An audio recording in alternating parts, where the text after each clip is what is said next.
Halo, saya akan menjelaskan tentang desentralisasi dan otonom daerah. Desentralisasi daerah adalah konsep di mana kekuasaan dan kewenangan dipindahkan dari pemerintahan pusat ke pemerintahan daerah atau pemerintahan lokal. Ini memungkinkan pemerintahan lokal untuk mengelola urusan mereka sendiri sesuai dengan kondisi karakteristik daerah tersebut atau warganya.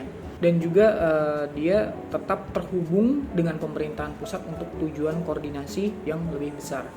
Dan contoh desentralisasi yang ada di Indonesia ya, yang paling jelas itu pada tahun 98, di mana pemerintahan pusat telah mentransfer sebagian besar kewenangan administratif dan keuangan kepada pemerintah daerah seperti provinsi, kabupaten, dan juga kota.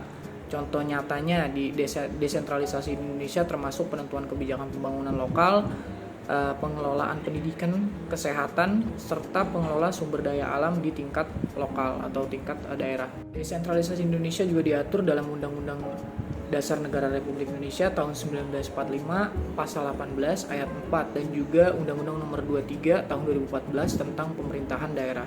Dan ada beberapa jenis desentralisasi daerah. Yang pertama itu adalah desentralisasi politik, adalah penyerahan wewenang untuk membuat kebijakan publik dari pemerintahan pusat ke pemerintahan daerah.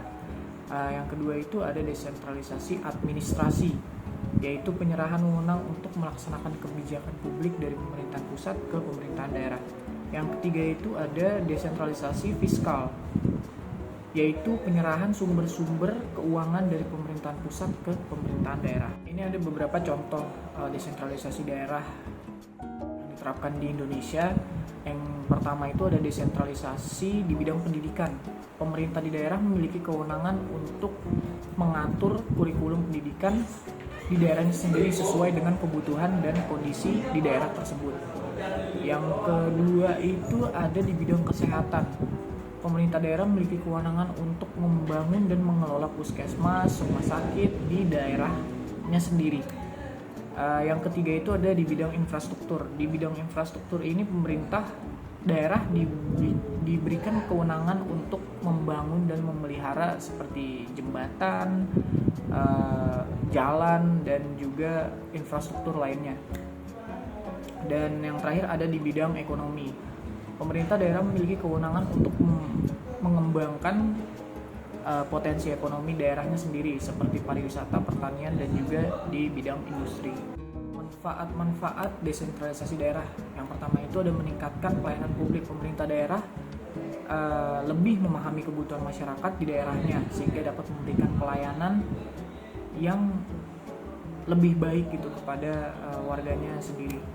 Yang kedua itu mempercepat pembangunan daerah, seperti ingin membangun jalan, membangun jembatan, itu pasti lebih cepat dan lebih efektif. Dan yang ketiga itu ada memperkuat demokrasi lokal.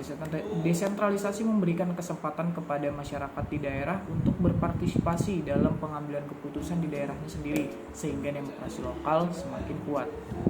Dan selanjutnya ada prinsip-prinsip desentralisasi otonomi daerah. Yang pertama itu ada otonomi seluas-luasnya. Daerah otonom diberikan kewenangan seluas-luasnya untuk mengatur dan mengurus daerahnya sendiri. Yang kedua itu ada akuntabilitas. Daerah otonom bertanggung jawab kepada rakyatnya atas pelaksanaan kewenangan yang diberikan. Yang ketiga itu ada efisiensi. Pelaksanaan kewenangan oleh daerah otonom harus dilakukan secara efisien dan efektif. Yang keempat itu ada transparansi. Pelaksanaan kewenangan oleh daerah otonom harus diberikan secara transparan.